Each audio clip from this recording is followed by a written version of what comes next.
Metal polish.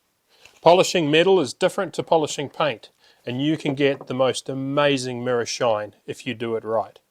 Adam here from Lovecars, and I've got all the different products you could use to polish your metal here.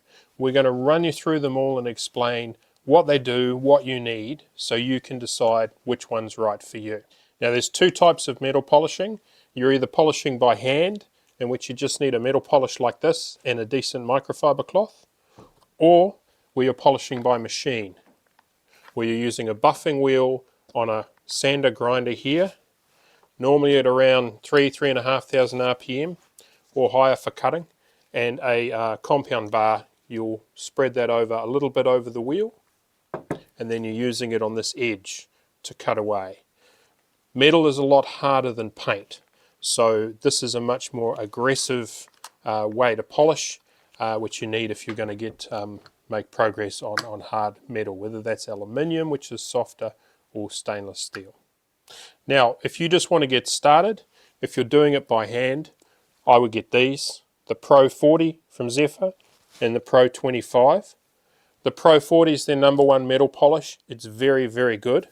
Always shake it first.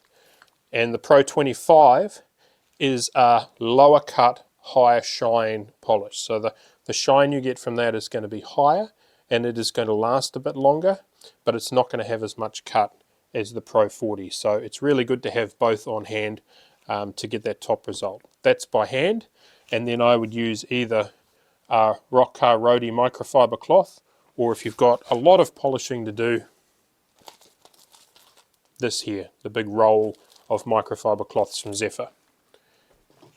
If you're starting out and you want to polish by machine like this, now we have a heap of different compound bars and wheels, but if you're starting, the best thing to do is to get the American Shine kit. It has everything you need to get started.